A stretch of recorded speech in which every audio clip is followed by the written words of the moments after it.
diagnóstico de patologías tiroideas a través de las pruebas de laboratorio. Entonces, rápidamente vamos a recordar que principalmente las patologías tiroideas se van a deber a una alteración en el eje hipotálamo-hipófisis-tiroides.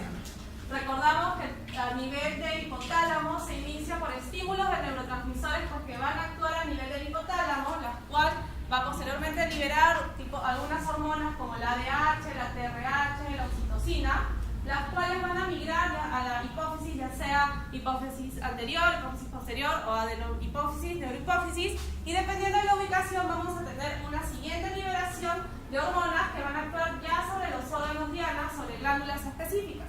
Tenemos la oxitocina, tenemos la hormona antidiurética, la prolactina, hormona de crecimiento, la FSH, LH, la CTH y el motivo de la clase, la TSH, que va a actuar pues a nivel de glándula tiroides. Entonces recordamos que en la tiroides se van a producir principalmente tres hormonas. Las dos primeras, la triiodotionina y la tiroxina, son productos iodados de la tirosina y van a ser relacionados directamente con la función tiroidea. La calcitonina, que es la tercera hormona que se libera en la tiroides, está producida por las células parafoliculares y tiene algunos efectos sobre el metabolismo fosfocálcico y se va a utilizar principalmente como marcador tumoral. Entonces tenemos la T3 y la T4, que son esas hormonas principales, van a ser producidas a nivel del folículo tiroideo. La T4 se va a producir en cantidades mayores a la T3, hasta 10 veces en cantidades mayores a la T3. Por otro lado, la T3 se va a producir de manera prevalente y continua a nivel de tejidos periféricos, como pueden ser el hígado, el riñón o el tejido muscular, por derivación pues, de la T4. Entonces, la T4 va a tener metabolitos. La T3 vendría a ser un metabolito de la T4, pero que va a mantener actividades endocrinas importantes y van a participar también pues, en la regulación homeostática. Otro metabolito de la T4 tenemos que es la T3 reversa, sin embargo, este metabolito es inactivo. Para la formación de hormonas metabólicas tiroideas va a ser necesaria la presencia de yodo. Este yodo se va a almacenar en el folículo tiroideo unido a la tiroglobulina en forma de coloide, que es un líquido rico en proteínas. Entonces, cuando vamos a realizar la formación de las hormonas tiroideas, se va a captar una gotita de este líquido coloide a nivel de la célula folicular, en un extremo en el ápice de la célula folicular, y se va a realizar la transformación. Es muy importante, pues estas hormonas tiroideas tienen una función esencial en la mayoría de procesos metabólicos corporales. ¿Y cómo es que se va a dar su acción? Las hormonas tiroideas pues, van a tener que ingresar a la célula y se van a ligar a receptores nucleares específicos. ¿Para qué? Para posteriormente regular y estimular la síntesis de RNA mensajero. ¿Para qué? Para producir péptidos, hormonas, enzimas, que pues, son la base de todos los efectos metabólicos de estas hormonas. Entonces, las hormonas tiroideas, la tiroxina o T4 es la principal hormona producida por la tiroides. Ya habíamos mencionado que la producimos hasta 10 veces en comparación con la T3. Y entonces podríamos decir que toda la T4 circulante es de origen tiroideo. En comparación con la T3, pues solamente el 20% es de origen tiroideo, el resto se produce a nivel de tejidos periféricos como músculo, riñón e hígado. ¿Por qué? A través de la degradación de la T4. En condiciones fisiológicas, comparamos, T4 producimos alrededor de 100 miligramos y de T3, 10 miligramos. Las hormonas tiroideas, al ser hidrofóbicas, pueden circular ya sea libres o unidas a proteínas. Proteínas como la globulina transportadora de tiroxina, la albúmina y una prealbúmina ligante de tiroxina. En el caso de la T4, casi el 95% va a circular unida a estas proteínas. Y dentro de estas tres que hemos mencionado, principalmente a la globulina transportadora de tiroxina. En menor porcentaje a la albúmina y en mucho menor porcentaje a la prealbúmina ligante de tiroxina. En el caso de la T3, menos del 10% va a circular unida a proteínas, de las cuales principalmente el 80% de la T3 unida a proteínas se asocia a la globulina transportadora de tiroxina. Hay que recordar que existen factores o condiciones genéticas con trastornos congénitos o adquiridos que pueden alterar la ligadura de las hormonas tiroideas con estas proteínas de transporte. Y al tener muy estricto si es que vamos a tener un aumento de la fracción ligada a proteínas con disminución de la fracción libre, pues ya vamos a poder tener efectos, algunas alteraciones en los efectos hormonales. ¿Por qué? Ya que la fracción libre es la fracción con efectos hormonales activos. Si es que tenemos una disminución de la parte libre, vamos a tener menores efectos de las hormonas. Entonces ya podríamos tener cuadros clínicos asociados. Entonces es muy importante mantener una eficiente regulación de esta función tiroidea. Para eso nos valemos de este eje hipotálamo, hipófisis, tiroides, que es muy estricto, que es muy eficiente en mantener concentraciones de hormonas tiroideas dentro de límites muy restringidos.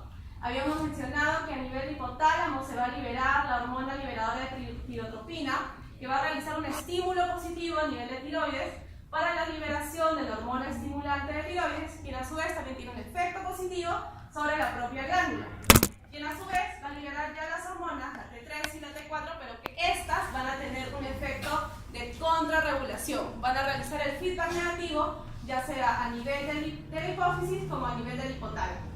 Hay también otras moléculas que pueden participar en la regulación de esta función tiroidea. Tenemos, por ejemplo, que las prostaglandinas y agonistas alfa-adrenérgicos pueden tener un efecto estimulante a nivel de la TSH, y por el contrario, tenemos que la dopamina, la somatostatina y algunas interleucinas, por el contrario, van a tener un efecto regulador negativo.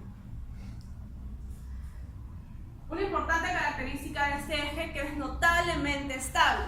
Entonces, sin embargo, esta estabilidad se puede ver alterada cuando el punto de equilibrio se altera, ya sea por algunas condiciones externas o condiciones ambientales, ya sea también por la edad, por ejemplo, cuando hay exposición prolongada a climas fríos, cuando hay adaptación a la altura, cuando hay mayor o menor exposición a la luz, puede verse un cambio en el punto de equilibrio. Sin embargo, para que ya hayan efectos, se requiere permanencias prolongadas en este nuevo ambiente.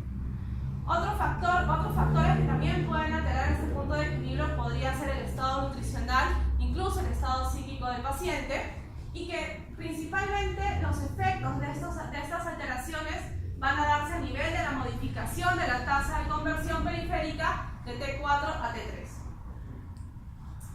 Entonces, en el laboratorio, la clave y de qué nos vamos a valer para poder realizar un diagnóstico de las patologías tiroideas va a ser principalmente en evaluar cómo está este equilibrio del sistema de retroalimentación y que va a relacionar con la función tiroidea y la contrarregulación neuroendocrina del hipotálamo y la hipófisis. Entonces, ¿qué es lo que vamos a solicitar en el laboratorio?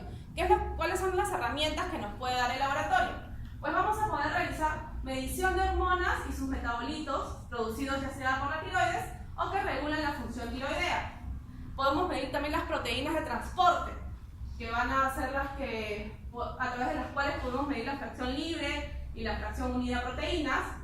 Luego podemos realizar la medición de algunos analitos distintos al eje, pero que pueden reflejar los efectos de las hormonas tiroideas sobre la situación metabólica general. Para eso también hay que recordar que las hormonas tiroideas son controladas por 3 mecanismos fisiopatológicos. Primero, la biosíntesis de la hormona, que debe ser íntegra, o sea, debemos tener una glándula íntegra para poder tener una biosíntesis de hormona correcta. Luego, el metabolismo desyodativo y no desyodativo, y también la unión de la hormona con las proteínas del transporte. Si es que hay alguna alteración en este equilibrio, podemos tener entonces en correspondencia el exceso o la falta de alguna hormona tiroidea en la sangre. Si el sistema de contrarregulación no reacciona y no va a corregir esta alteración, es que vamos a tener el cuadro clínico de nuestros pacientes. Un cuadro clínico que va a repercutir a nivel metabólico y característicamente lo denominamos pues hipotiroidismo o hipertiroidismo. Entonces, en el laboratorio podemos evaluar la T4 y la T3. La distribución de los valores de referencia, que es con lo que clásicamente pues, uno se va a orientar para saber si está fuera o dentro de la normalidad. En el caso de la T3 y la T4 no tienen una distribución gaussiana, es decir, van a haber valores extremos que se van a escapar a este rango de referencia y que podría conllevar a una cierta dificultad al momento de interpretar los resultados. Tenemos que la T3 va a tener variación con la edad, puede haber rápidas variaciones en la etapa neonatal, luego vamos a mantener límites casi superiores durante todo el primer año de vida, y en edades avanzadas, por el contrario, hay una tendencia a la disminución. En el caso de la T4 se han descrito también variaciones estacionales y variaciones circadianas ligadas a la variación de la unión a la proteína transportadora inducida por la postura. En la ausencia de patología tiroidea, un mecanismo patológico frecuente, en el caso de la T4 total, es el aumento o la disminución de la cantidad de T4 ligada a proteínas. Por ejemplo, ¿qué es lo que sucede en la gestación o en el tratamiento estrogénico? Va a darse un aumento de esta T4 a expensas de la cantidad ligada a proteínas, pero no implicando una variación en el sistema homeostático. En cuanto a la relación entre T3 y T4, esta puede verse alterada incluso por algunos factores externos, como puede ser la administración exógena de la hormona, una tirotoxicosis por T3, una disminución de la conversión periférica de T4 a T3, puede darse en enfermedades agudas o crónicas graves, o cuando hay privación calórica. En el caso de la administración de corticoides, va a disminuir también la tasa de conversión de T4 a T3, y en el caso de utilizar fenobarbital, también va a disminuir la T3 a través de una vía catabólica de la T3. En el caso de la relación entre T4 libre y T3 libre, tenemos que considerar, pueden haber algunas anomalías genéticas asociadas a las proteínas ligadoras, es decir, vamos a tener hormonas que no se van a unir efectivamente a las proteínas y vamos a tener un aumento de la cantidad de hormona libre. En el caso de fármacos y hormonas que van a competir por el mismo sitio de unión, es decir, va a haber un aumento en la fracción libre y esto sucede y hay que tenerlo en consideración en pacientes que reciben carbamazepina, fenitoínas, furosemidas, aspirina. Puede haber un efecto denominado efecto heparina por un aumento de la formación de ácidos grasos que va a implicar en correspondencia un aumento también de la T3 libre y T4 libre. Puede existir la presencia de anticuerpos, antihormonas endógenos producidas por el propio cuerpo con efectos sobre la propia medición en el laboratorio, es decir, pueden actuar como interferentes. En el caso de embarazo puede haber una disminución en la concentración de albúmina y un aumento de concentración de proteínas de transporte que pueden dar también resultados alterados o de difícil interpretación.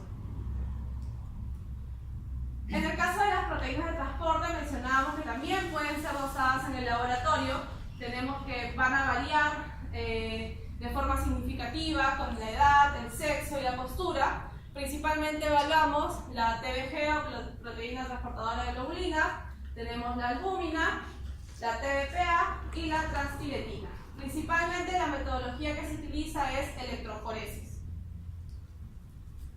Luego tenemos la TSH, que pues es la principal hormona dosada cuando uno tiene alguna sospecha de una patología tiroidea. Es el único estudio con el mayor valor informativo en el diagnóstico del laboratorio tiroideo. En pacientes eutiroideos que provienen de poblaciones con un aporte normal de yodo, se sabe que los valores de referencia van a estar determinados entre 0,4 a 4 miliunidades internacionales por mililitro.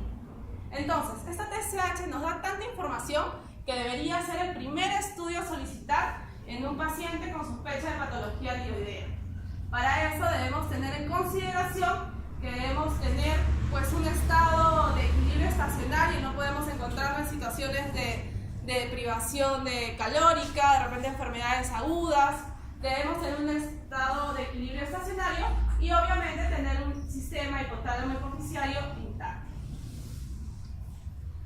La TSH es muy importante, principalmente habíamos mencionado, por ejemplo, en el caso del hipotiroidismo primario y el diagnóstico del hipertiroidismo, donde viene a hacer un estudio precoz que va a relacionar con tanto la causa de la disfunción tiroidea como su duración. Es también muy importante esta determinación de TSH, por ejemplo, en la evaluación del hipotiroidismo neonatal. Se sabe que la medición de la TSH, que ya es ahora una política de Estado, no solamente en el Perú, sino en el mundo, que va a permitir detectar estas deficiencias a temprana edad, y si realizamos un tratamiento sustitutivo dentro del primer mes, pues vamos a poder anular cualquiera de los daños potenciales, principalmente a nivel neurológico de nuestros pacientes. Felizmente ahora se trabaja no necesariamente la prueba aislada, sino también se asocia a otras pruebas dentro de un tamizaje neonatal básico que incluye 4 enfermedades, que son el hipotiroidismo congénito, la hiperplasia suprarrenal congénita, la fibrosis quística y me olvidó otra.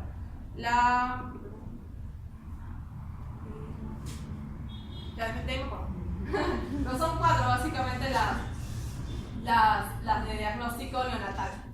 Luego tenemos que el hipotiroidismo del adulto, o también denominado del anciano, se recomienda determinaciones a partir de los 35 años en adelante. Y luego cada 5 años si es que hay normalidad en las evaluaciones previas. Se sabe en un estudio longitudinal que duró algo más de 20 años, donde se evaluó justamente las pruebas de función tiroidea, se determinó que en pacientes donde encontraron TSH por encima de 6, dentro de estos 20 años, les fueron hipotiroideos. El 100% de los pacientes en donde encontraron TSH más de 6 llegaron a ser hipotiroideos.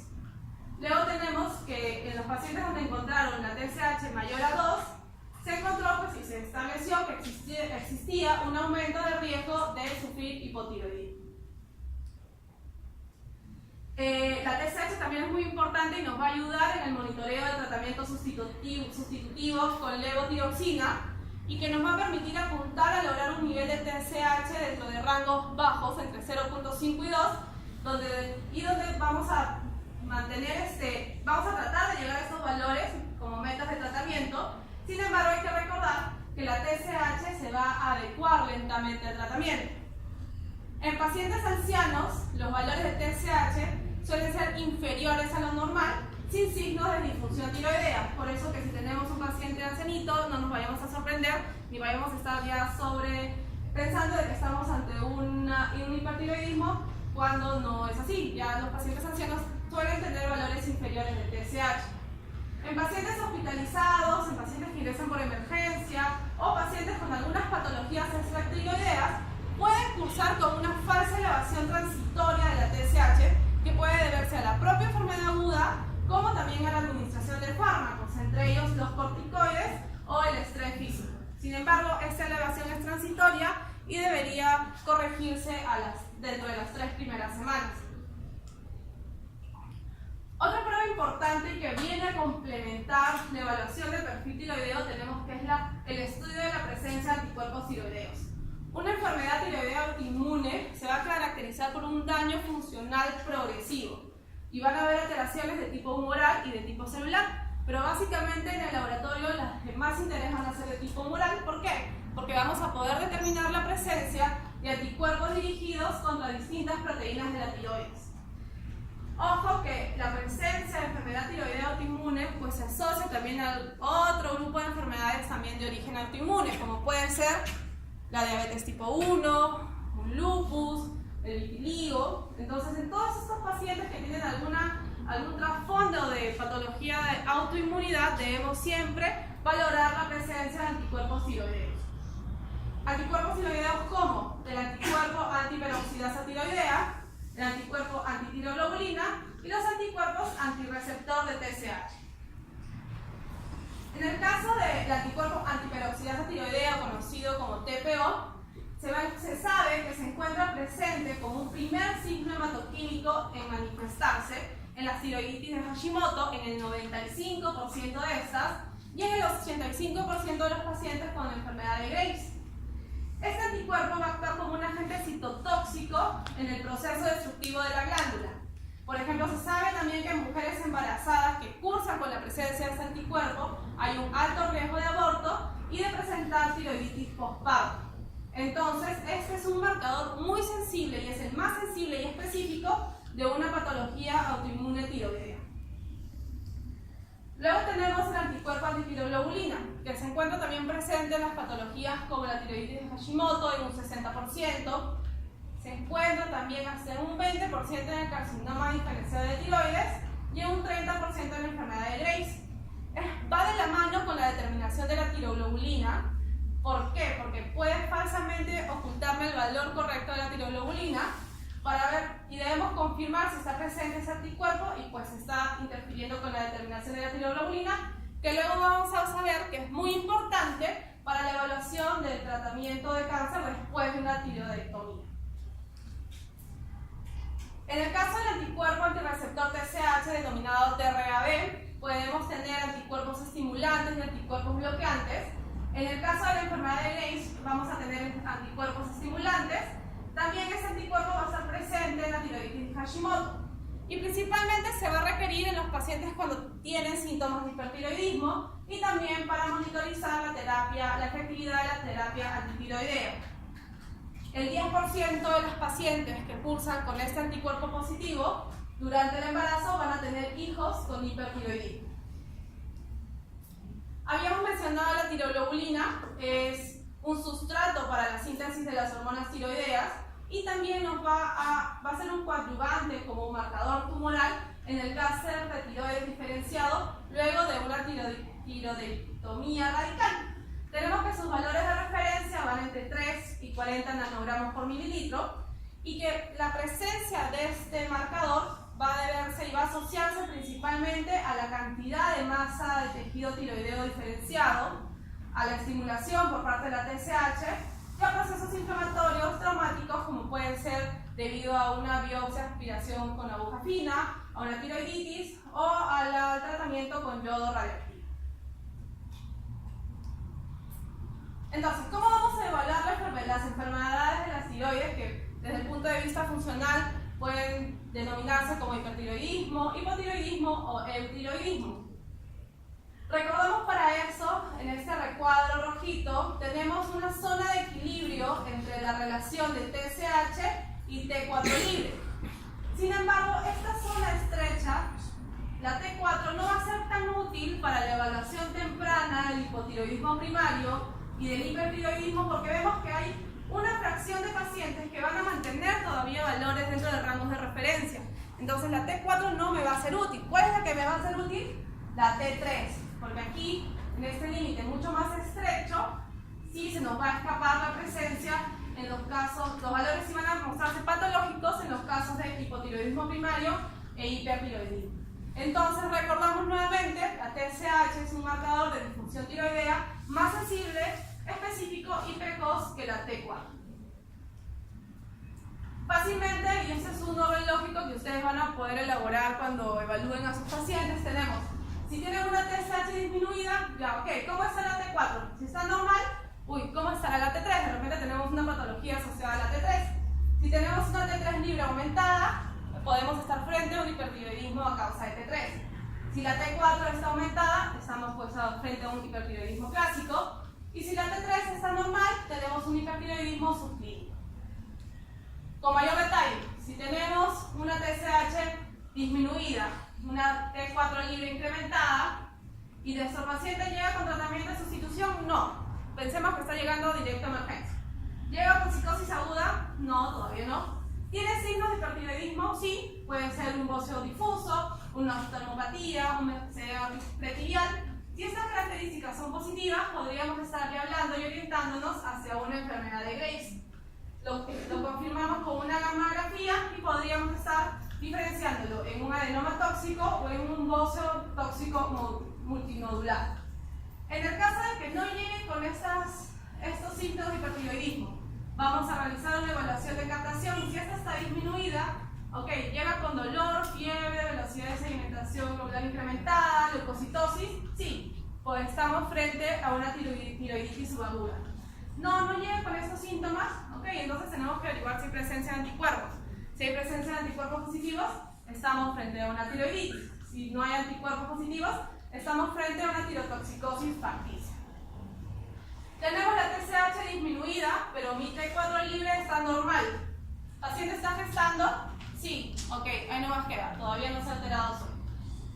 ¿Recibe tratamiento? No. Vamos a evaluar la T3 como habíamos mencionado. Y de repente estamos frente a una tirotoxicosis dependiente de T3 o a un hipertiroidismo subclínico con T3 normal también.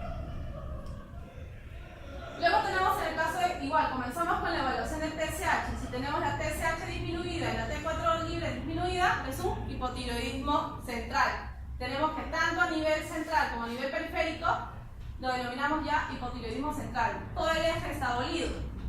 En el caso de que tengamos la TSH incrementada y la T4 libre disminuida, es un hipotiroidismo primario. y la T4 normal, tenemos un hipotiroidismo subclínico. Con mayor detalle, si tenemos la TSH disminuida y la T4 disminuida, vamos a realizar estudios de función hipofisiaria. Debemos descartar siempre que no haya abolición del eje. ¿El paciente ha recibido tratamiento con dopamina, glucocorticoides, osteótridos? Sí, vamos a suspender los fármacos y vamos a reevaluar. No ha recibido tratamiento, vamos a evaluar si es que ha existido algún traumatismo, alguna enfermedad grave, o ha existido estrés, y podríamos estar denominando que existe una disfunción tiroidea por patología no tiroidea. En el caso de que la función hipofisiaria resulte anormal, pues estamos frente a una patología de origen central, podríamos estar cursando con un hipopituitarismo.